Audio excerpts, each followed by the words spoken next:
My name is Maggie, and I will be your conference operator today. At this time, I would like to welcome everyone to the third quarter 2009 earnings conference call. All lines have been placed on mute to prevent any background noise. After the speaker's remarks, there will be a question and answer session.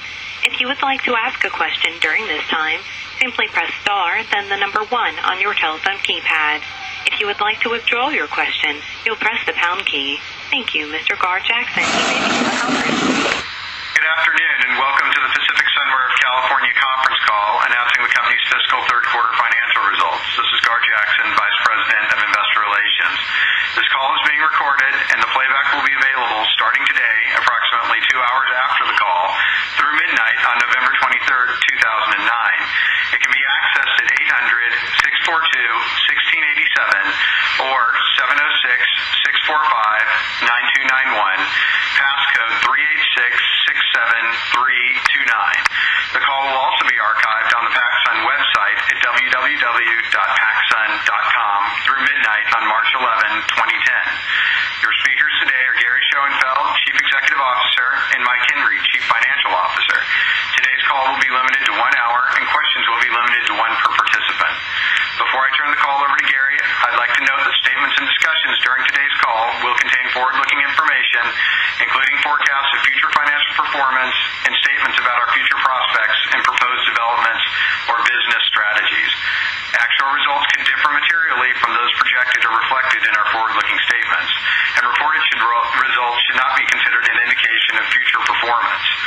The potential risks and uncertainties that could cause the company's business and financial results to differ materially from those in the forward-looking statements are included in the company's Form 10-K for the fiscal year ended January 30, 2009, and in subsequent filings with the SEC, as well as in the earnings press release included as an exhibit to the Form 8-K that we furnished to the SEC today. These documents can also be found in the Investor Relations section on our corporate website at www.pacsun.com. All information discussed on the call is as of today, November 16, 2009. Pacific Sunwear does not intend and undertakes no duty to update this information to reflect future events or circumstances. This call, the webcast, and its replay are the property of Pacific Sunwear.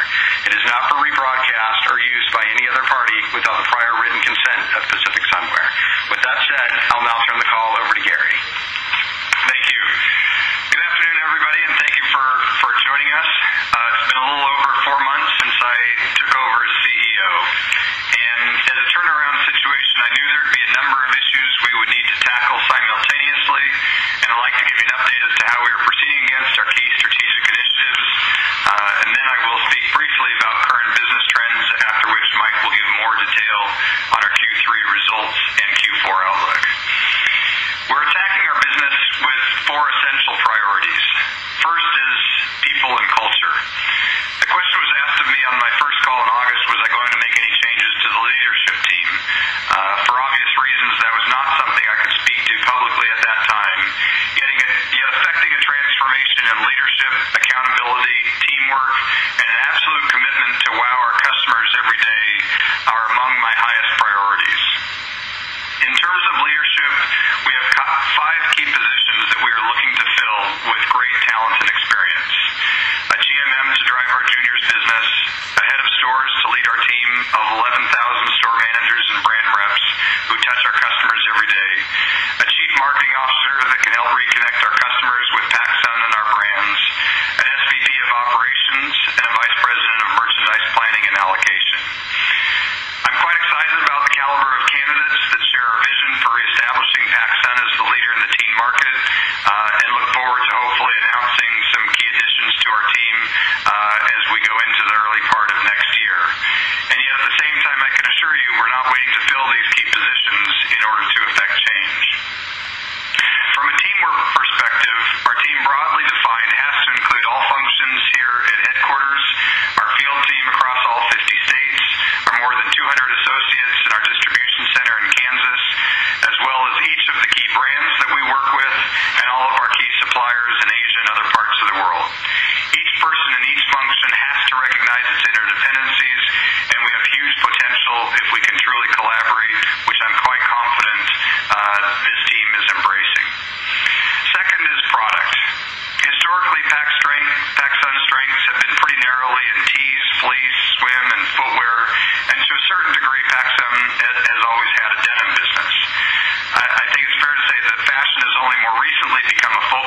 and with somewhat mixed results so far, but certainly something that we feel like we can be a major player in as we go forward. With respect to t-shirts, it's simply a category that we have to lead, and I know that we can. As it relates to footwear, I spoke last time of the importance of branded footwear, and I'm pleased to say we will be rolling out to 300 stores by spring for young men's and 200 stores for juniors. Fleece is a category that has fallen off over the last 2 years, both in part due to fashion trends as well as much more competitive pricing. Yet we still see certain brands, even at higher price points, performing, but this is a category that's been challenging, and we certainly have to broaden our business to outerwear and other layering pieces to reflect the move beyond the historical fleece business. Our swim business had a tough year in both juniors and young men's, but this also is a category that PacSun can and must again lead.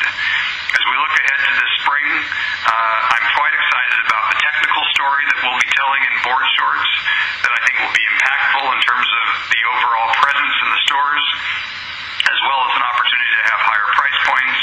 And equally important is that it's planned with a proper seasonal rollout to become meaningful in different parts of the country as the customer really gets ready for spring and summer.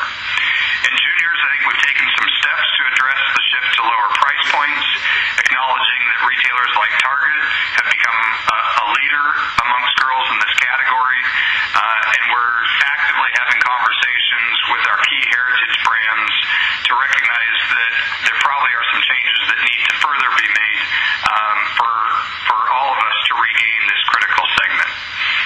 As we talk about denim, there's no question that this is a critical category for PacSun on a year-round basis, and we have to get to the point where our customers learn to truly love our assortment of bullheaded branded denim and become a true destination for them, knowing that they can find the latest trends in denim. I'd say over the last 2 years, PacSun has certainly had some big wins, being out in front certainly on skinny denim, and this time last year delivering some exciting color into juniors denim. But at the same time, as we look out at a year in 2009, we've been behind on 2 key trends in both destructed and boyfriend, and we are seeing some softness as a result of frankly being behind those critical trends in juniors denim. But overall, would say that with the brands that we work with, the strength of the bullhead denim, and not just our heritage brands, but brands like Levi's as well, I very much believe that we can make denim a growth category again for PacSun in 2010. Beyond these specifics by category, when we step back, we need to get back to PacSun's old ways of testing product and moving faster on winners. Additionally, I feel we need to narrow some of our assortments and do a better job of bringing newness to a market where wear now has clearly become the mantra for teen shoppers. I was in Hong Kong for 2 days last week and had meetings with each of our most important suppliers, all of which are committed to supporting our needs to be even more on trend and react quicker in what continues to be a very price competitive market. A third key area for us is customer connection, both through in-store experience and marketing. In the current environment, it is more important than ever that our store associates are able to communicate effectively about the brands and fashion that we carry and able to clearly articulate the latest promotions to customers looking for value. We believe that through improved education and training, and frankly more selective hiring and promotion, our store teams will become much more effective engaging with customers and the critical role that they play in driving sales. I also spoke on our last call about the opportunity to partner much more closely with our key heritage brands in terms of product, marketing, customer connection, and in-store experience. And I'm delighted with the progress we are making with most all of our key brands as we plan ahead for 2010. The strength of these brands that we feature has to be a key point of difference at PacSun. You're seeing in our stores the beginning of branded assortment presentations, and we'll continue to see our marketing efforts evolve this next year as we leverage upon our brand's unique personalities. A fourth key area then for us ties directly to margins and profitability, which we know we have to turn from where the trends have been.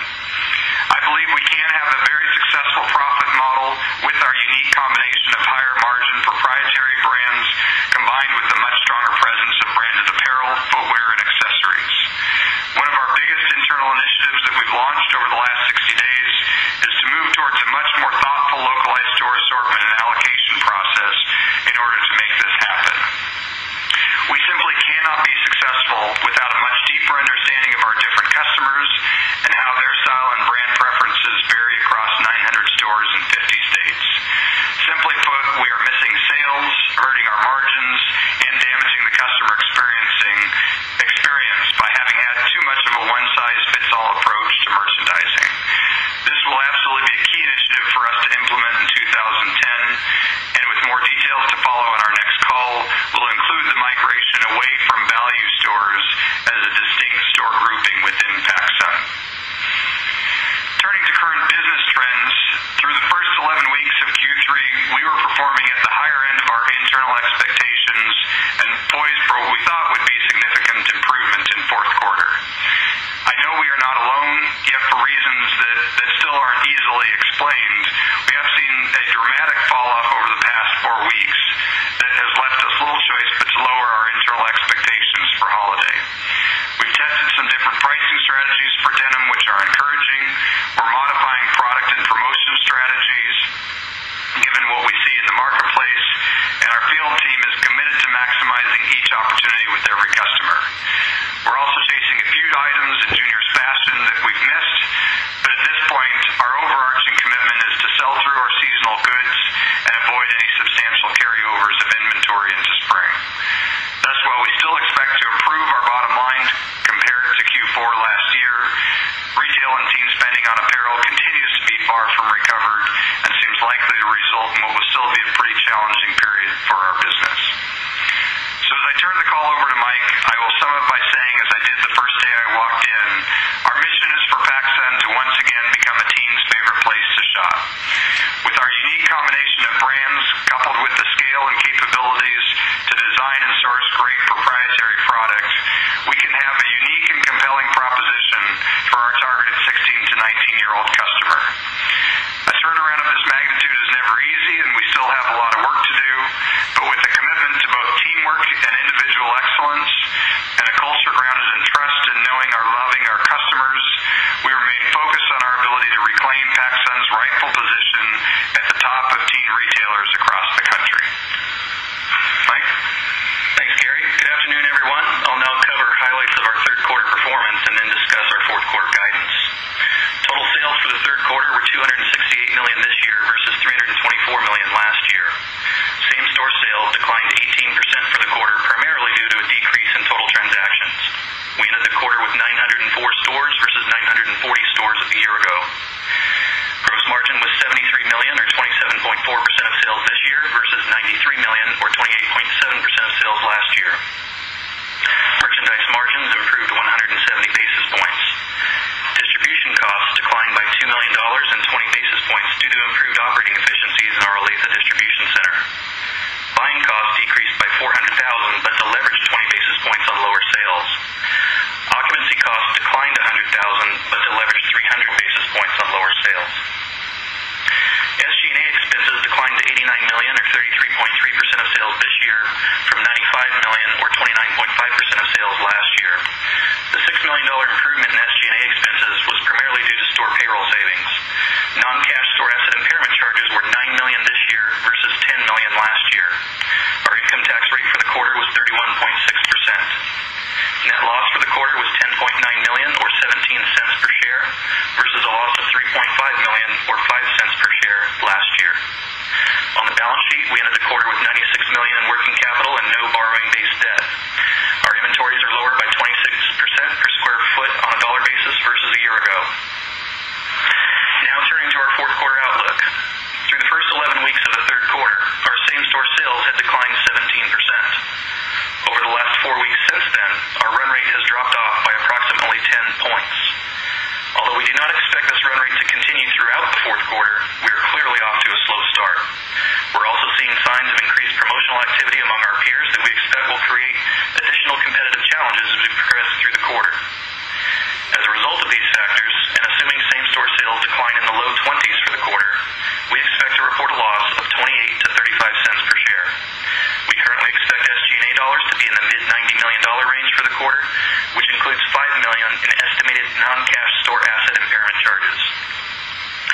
Any non-cash tax valuation allowance charges or additional store asset impairment charges that we may incur in the fourth quarter would increase our losses. As a reminder, we ended last fiscal year with inventories down 30% per square foot.